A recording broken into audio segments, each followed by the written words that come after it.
The Philippines has enjoyed a rapid rebound in economic growth over the last few years, and with us to speak about what lies ahead for the country is the Honourable Gregory Domingo, Secretary for the Department of Trade and Industry, Republic of the Philippines.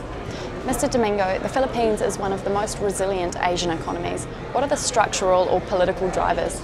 Well, basically it's the leadership of President Aquino.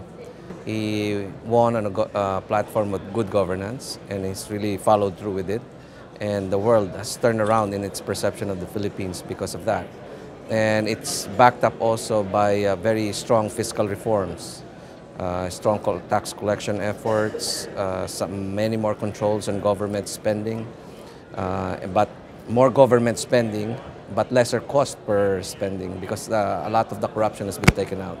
And because of that, investors are now flocking in waves, in droves. So you're saying that a lot of this is down to President Aquino? Oh yes, definitely. He's going to step down in 2016. Yes. What then? Well, I don't think there's a monopoly on strong leadership. So I think the President is trying to make sure that the transition then will be followed by someone who will take a similar path.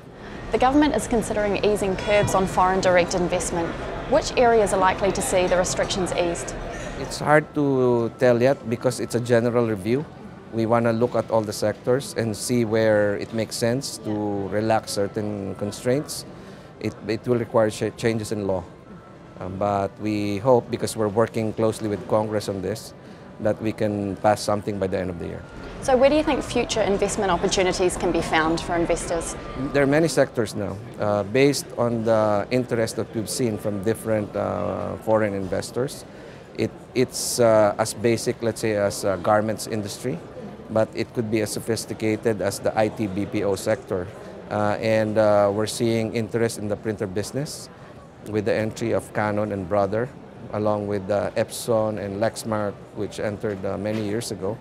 Printer will now become a major hub for printer manufacturing in the Philippines, in the world. What are some of the major challenges or obstacles that lie ahead? We still have to work on our power because our power cost is quite high.